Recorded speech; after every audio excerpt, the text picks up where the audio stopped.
સો here જે spring છે એનું ફંક્શન જે છે એને રિસ્ટોર કરવાનું છે. મતલબ જ્યારે તમે કરંટ છે એની અંદર ફ્લો થતો કરંટ ઝીરો કરી દો એ વખતે સિલિન્ડર અને કોઇલ છે એની ઇનિશિયલ કન્ડિશનમાં પાછો આવી જાય. તો આ સ્પ્રિંગના અંદર રિસ્ટોરિંગ ટોર્ક પ્રોડ્યુસ થાય. ઓકે, હવે એનું ઇક્વેશન શું થાય? ચલો તો એનું ઇક્વેશન હું તમને સમજાવું. તો એના માટે જરા આપણે 9 સ્ટાન્ડર્ડની એક ડિસ્કશન કરવી પડશે. તમને યાદ છે રિસ્ટોરિંગ ફોર્સ? તો એના માટે ઇક્વેશન હતું F kx, the restoring force. એટલે સ્પ્રિંગ વાયરની અંદર રિસ્ટોરિંગ ફોર્સ પ્રોડ્યુસ થાય. જ્યારે તમે આને આ રીતે ખેંચો એ વખતે એની અંદર રિસ્ટોરિંગ ફોર્સ પ્રોડ્યુસ થાય. એટલે જ્યારે તમે આને રિલીઝ કરી દો તો એની ઇનિશિયલ કન્ડિશનમાં પાછો આવી જાય. અહીંયા આગળ ખેંચાતી નથી સ્પ્રિંગ. અહીંયા સ્પ્રિંગ છે રોટેટ થાય છે, આમાં ખેંચાય પણ આમાં સ્પ્રિંગ છે રોટેટ થાય. તો આપણે રોટેશનલ મિકેનિક્સ પ્રમાણે જવું પડે. તો રોટેશનલ કાઇનેમેટિક્સ જે છે 11th માં જોઈ ગયા. એમાં f ની જગ્યાએ શું લખાય? ટાઉ. ઓકે, આ સ્પ્રિંગ કોન્સ્ટન્ટ છે તો સેમ જ રહેશે, k કોન્સ્ટન્ટ છે. અને થીટા, આમાં જે ડિસ્પ્લેસમેન્ટ હોય x હોય, જ્યારે આમાં ડિસ્પ્લેસમેન્ટ થીટા કહેવાય.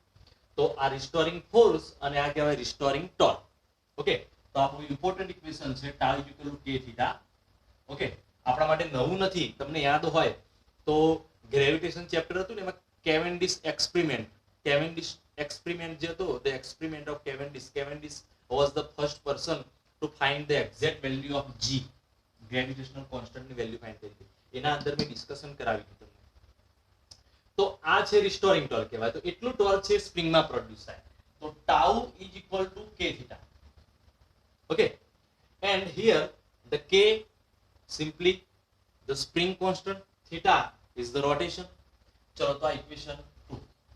આ બંને જે છે એને તમે કમ્પેર કરો તો ઇક્વેશન શું થાય? તો NIAB is equal to k theta. Okay, by comparing NIAB k theta. આવું ઇક્વેશન આપણું થઈ જશે. ઓકે, મને જરા કેમેરામાં પાછળ જઈને જોવા દો કે દેખાય છે કે નહીં નીચે સુધી. ઓકે, દેખાય છે, એન્ડ ધેટ ઇઝ ગુડ. આ બાજુ જરા, હા, અહીંયા સુધી રાખીએ. ઓકે, ચલો તો બંને ટોર્કના જે ઇક્વેશન છે એને કમ્પેર કરી દીધા આપણે. તો અહીંયા આગળ I is equal to k theta by NAB આ ઇક્વેશન થઈ જશે. અને next I is equal to, આની અંદર કોન્સ્ટન્ટ વેલ્યુ કઈ છે? k. It is constant. n, number of tons, it is number, that is constant. area constant. and magnetic field will never change, magnetic field પણ same છે. તો અહીંયા આગળ આ જે વેલ્યુ છે k by NAB આ બધી કોન્સ્ટન્ટ વેલ્યુ છે. જ્યારે થીટા છે એંગલ એ બદલાશે, કોઇલ કેટલી ફરે છે એના ઉપર ડિપેન્ડન્ટ હશે. સો I proportional theta, that is the working principle of galvanometer. Why is so? So I proportional theta એનો મીનિંગ શું થાય? તો એનો મીનિંગ એવું થાય કે જેટલો કરંટ ફ્લો થશે એટલું રોટેશન થશે, નહીં વધારે નહીં ઓછું. એટલે આની અંદરથી તમે 20 માઇક્રો એમ્પિયર નો કરંટ ફ્લો કર્યો અને માની લો કે રોટેશન 30 ડિગ્રી થયું, તો જેટલી વાર 20 માઇક્રો એમ્પિયર નો કરંટ ફ્લો થાય એટલી વાર રોટેશન પ્રિસાઇસલી કેટલું થશે? 30 ડિગ્રીઝ થશે. Okay, so it is very good thing. તમે એકવાર ગેલ્વેનોમીટર બનાવ્યું અને ગેલ્વેનોમીટર જે છે એમાંથી કોઈ કમ્પ્લીટ માની લો કે 10 માઇક્રો એમ્પિયર નો કરંટ ફ્લો કરો અને આ જે છે એ પોઇન્ટર પહેલા 0 આગળ હોય. આની અંદરથી 10 માઇક્રો એમ્પિયર નો કરંટ ફ્લો કરો અને પોઇન્ટર માની લો કે અહીંયા આગળ આવે તો અહીંયા તમારે લખી દેવાનું 10 માઇક્રો એમ્પિયર. ઓકે, હવે આ જેટલું ડિસ્ટન્સ છે એટલું આગળ ડિસ્ટન્સ લો અને લખી દો 20 માઇક્રો એમ્પિયર. એટલું જ આગળ ડિસ્ટન્સ લો ડાયલ ઉપર અને લખી દો 30 માઇક્રો એમ્પિયર. એ રીતે આગળ લો તો 40 માઇક્રો એમ્પિયર. તો તમારું ગેલ્વેનોમીટર થઈ ગયું. તમારે એકવાર ખાલી એની અંદરથી નોન વેલ્યુનો કરંટ ફ્લો કરવાનો છે. તમે 10 માઇક્રો એમ્પિયર ફ્લો કર્યો પછી એટલો ડબલ ફ્લો કરો એટલે 20 માઇક્રો એમ્પિયર, એટલે ટ્રિપલ ફ્લો કરો એટલે 30 માઇક્રો એમ્પિયર. અને આના વચ્ચે આ રીતે ડિવિઝન લઈ લો એટલે તમને પ્રિસાઇઝ વેલ્યુ અલગ અલગ મળી જાય. ગેલ્વેનોમીટર થઈ ગયું. અને આ જે ગેલ્વેનોમીટર છે will certainly follow I proportional theta. मतलब કે એના અંદર જે કરંટ ફ્લો થશે એટલું જ એના અંદર રોટેશન થશે. તો આપણા માટે ઇક્વેશન કઈ ઇમ્પોર્ટન્ટ છે? આ ઇક્વેશન. ચલો, તો ગેલ્વેનોમીટર નું કન્સ્ટ્રક્શન છે એ વર્કિંગ પ્રિન્સિપલ છે એ બંને થિયરી ઇમ્પોર્ટન્ટ છે, પણ એના કરતા સમ જે છે આનો જે ન્યુમેરિકલ્સ માં આપણે યુઝ કરવાનું છે એના માટે આ થિયરી યુઝ કરવાનું છે. I k/NAB θ. અને આ ઇક્વેશન તમને યાદ ના રહે તો કઈ વાંધો નહીં, તમારે ખાલી આટલું યાદ રાખવાનું, NIAB k θ. ચલો, તો અહીંયા આગળ વર્કિંગ પ્રિન્સિપલ આપણે જે જોયો એમાં તમારે ઇક્વેશન કઈ રીતે યાદ રાખવાનું છે.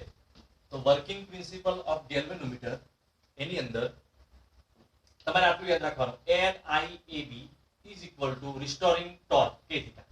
પછી તમને જે કીધું હોય કે ભાઈ કરંટ ફાઇન્ડ કરો કે થીટા ફાઇન્ડ કરો, માની લો કે થીટા ફાઇન્ડ કરવાનું કે તો થીટા NIAB/k. ઓકે, તમારે આ ઇક્વેશન યુઝ કરવાનું છે એટલે આ ઇક્વેશન તમારે જરા ખાસ લખી દેવાનું છે, NIAB/k θ. ચલો, ક્લિયર? જ્યારે તમે ન્યુમેરિકલ સોલ્વ કરતા હોવ એ વખતે થીટા જે છે એ ઓલવેઝ રેડિયનમાં હોવો જોઈએ, ડિગ્રીમાં નહીં ચાલે. 30 ડિગ્રી 20 ડિગ્રી હોય તો તમારે રેડિયનમાં કન્વર્ટ કરવા પડે. માની લો કે તમને કહે કે 10 ડિગ્રી છે તો રેડિયનમાં કન્વર્ટ કરવા માટે શું કરવાનું? π/180. પણ રેડિયનમાં કન્વર્ટ કરવું પડે. Okay, that is the first thing. Second thing, MCQ માં જે આવતું હોય છે એ આ રીતે આવે છે. આ જે ઇક્વેશન છે એમાંથી i આને ડિવિઝનમાં લાવો તો θ/i સામે શું રહેશે? NAB/k. આ જે છે θ/i એનો કંઈક મીનિંગ થાય, તમે જરા જુઓ. θ/i તો એને એવું શું કહેવાય? θ/i એટલે એવું કહેવાય કે ટર્ન્સ પર યુનિટ કરંટ. ટર્ન્સ છે એના કરતા એક જરા ફેન્સી વર્ડ યુઝ કરીએ, the rotation. That is good. Rotation, the rotation પર યુનિટ કરંટ. તો તમારું જે ગેલ્વેનોમીટર છે એના અંદરથી તમે 10 માઇક્રો એમ્પિયર નો કરંટ ફ્લો કરો અને કેટલું રોટેશન થાય છે 20 ડિગ્રી 30 ડિગ્રી એ બતાવે છે θ/i. તમે 20 માઇક્રો એમ્પિયર નો કરંટ ફ્લો કરો, વધારે કરો તો કેટલું રોટેશન બતાવે છે એ જે છે એને કહેવાય current sensitivity. It is called current sensitivity. It is called current sensitivity. તો જરા યાદ રાખવાનું છે, θ/i છે ને કહેવાય કરંટ સેન્સિટિવિટી. ઓકે, અને કરંટ સેન્સિટિવિટી મતલબ શું થાય કે તમે કરંટ ફ્લો કરો એ પ્રમાણે વધારે રોટેશન થાય તો વધારે સેન્સિટિવિટી કહેવાય. તમે કરંટ ફ્લો કરો એમાં ઓછું રોટેશન થાય તો ઓછી સેન્સિટિવિટી કહેવાય. મતલબ higher the rotation higher the sensitivity. That's why it is called current sensitivity. આ જે ઇક્વેશન છે એને બોથ સાઇડ ડિનોમિનેટરમાં r વડે મલ્ટીપ્લાય કરો તો આવું થાય. θ/i r વડે મલ્ટીપ્લાય કરો તો ઇઝ ઇક્વલ ટુ આ બાજુ NAB/kr.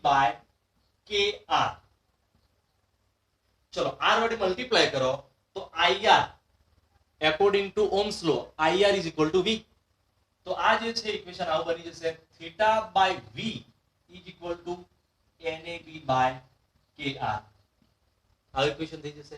આમાં θ/v θ/i તો શું કહેતા એને? Current sensitivity. તો θ/v એટલે ઓબ્વિયસલી શું કહેવાય? Voltage sensitivity.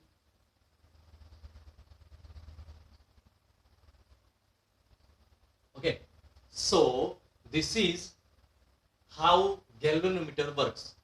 ચલો, તો આને લગતા કેટલાક જે વિડિયોઝ છે YouTube ના એની લિંક હું તમને મોકલીશ, કારણ કે અત્યારે જે તમને બોર્ડમાં ભણાવું છું એમાં આનું જે એનિમેશન છે તો તમને હાલ બતાવી શકું નહીં, એટલે એના જે રિલેટેડ વિડિયો છે ને એ જરા સાથે જોઈ લેજો.